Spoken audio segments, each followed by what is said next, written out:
గర్భాన పుట్టిన 2 కుమారులు కూడా ఎలాగైపోరట? శాపగ్రస్తులుగా.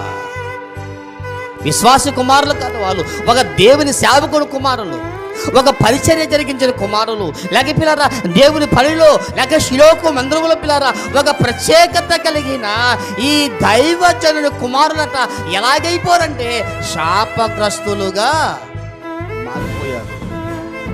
వాళ్ళు దేవుని మాట వినట్లేదని, వాళ్ళు దేవుని మాట ఆలకించట్లేదని, వాళ్ళు దేవుని మాటను పిల్లరా వారు చెవిని పెట్టట్లేదని, వారు దేవునికి ఏ మాత్రం కూడా లోబడటం లేదని ఏలీకి సంపూర్ణంగా తెలుసు.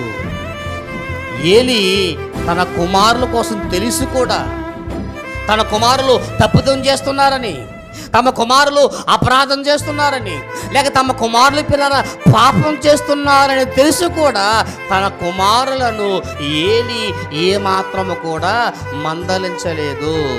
ఈ రాత్రి వాక్యం అంటున్న మాట, మన పిల్లలు దారి తప్పి తిరుగుతున్నప్పుడు, మన పిల్లల పిల్లరా దేవుని మాట వినకుండా పెడజవులు పెడుతున్నప్పుడు, మన పిల్లల పిల్లరా దేవుని మాటకు లోబడకుండా వారి స్థానుసారంగా వారు తిరుగుతున్నప్పుడు వాళ్ళని ఖండించాల్సిన బాధ్యత ఎవరికి తెలుసా? తల్లిదండ్రులుగా ఆయన మనకిచ్చారు. తండ్రికి మహిమ కలుగునుగాక.